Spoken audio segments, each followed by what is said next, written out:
So I wanted to make this video because I wanted to review this Ibanez that I recently got, which actually I am falling in love with. It's an Ibanez S7420fm for flame maple. I haven't really found out too much information about them. There are a couple of reviews. I don't know if they're reviews, but they're more like people playing them on YouTube, which you can definitely go and check out.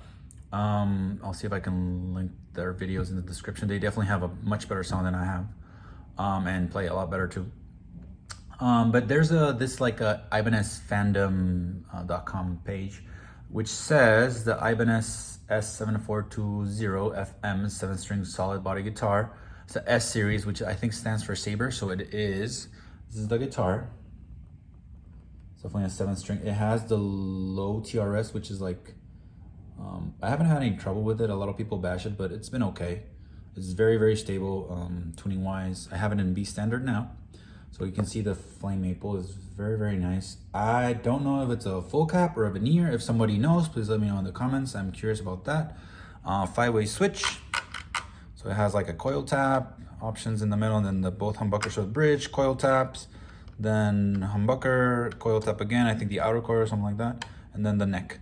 Then volume, tone, and then it has the input jack here. I bought it like that. It was nicked. The Saber, so it's very thin, which I like a lot. It's kind of like, it's a green flame maple, but the back is also greenish. I doubt you guys will be able to see. I have all the bridge, all the thingies here in the back as well. It's bolt-on as well. Has the skunk stripe, which we'll go over, and then has also the standard head that you see in the RGs and S's too. Made in Japan. So according to this, this guitar was just produced for 1 year. It was the first 7-string since the 540S7, which was discontinued in 1993. And then this was produced in 2000. Now, the serial number that I have here says it's technically from 99. I don't really care too much about that. Although it was supposedly, the nice thing about these guitars is that they were also made at the time in the Fujigen factory, which supposedly is their high-end factory. It's a Japanese high-end, which now in that factory, Prestiges and J Customs are made there.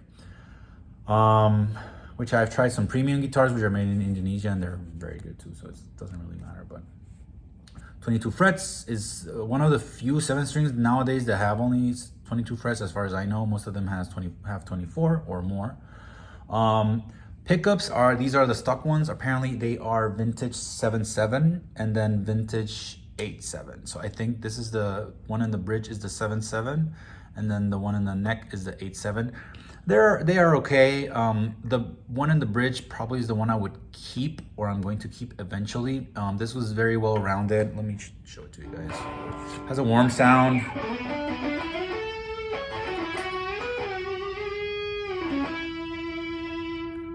Cleans up nicely. However, the bridge is kind of muddy, and even if I put more presence, take resonance off, dial down the bass, I use a Boss Katana, it's still kind of muddy, but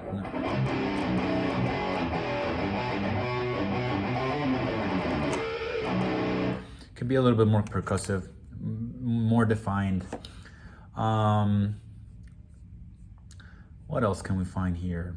So there was a special one done that was only sold in the USA, which is the same as this guitar, but has like a wave inlay. I've seen them a couple in like the blogs and online. I prefer the dots myself. These look nicer. So it's a maple Bubinga neck, mahogany body with flame maple top. That's the only thing this fandom page says. Doesn't say if it's a full cap or just a veneer.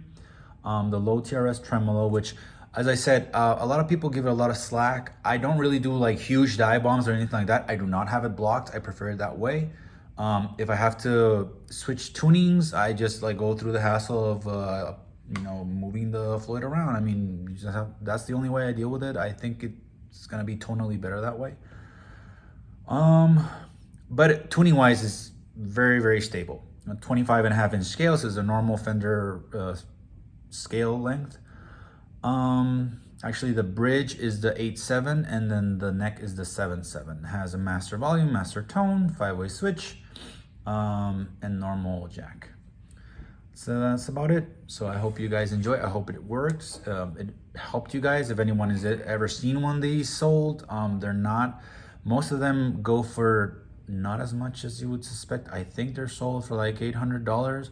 For the quality of the guitar, the craftsmanship, I think it's a bargain. A rosewood fretboard as well. As I said, I got it in a deal. I paid less than $800 for it, and right now is my go-to guitar. Probably is because it's still fairly new. I've had it for a month now, so I've been playing it very well. So I still have like the honeymoon phase, but definitely you can see the craftsmanship in the guitar. It plays very nice. The strings are very flush into the body. The neck, let me see which neck it is. I think it's one of the Wizards too. At this time, they already made them. Doesn't say on this website. But the neck is not a Wizard 7, so I don't know what that really means, the 7 or whatever, but if it was a 6-string guitar, it would be a thin neck, but I think because it's a 7-string, it has a little bit more girth, so you can definitely have more to hold on to. I have very big hands, so this feels fine for me. Yeah, that's about it. I hope you enjoyed it and it helps. Let's play a little bit.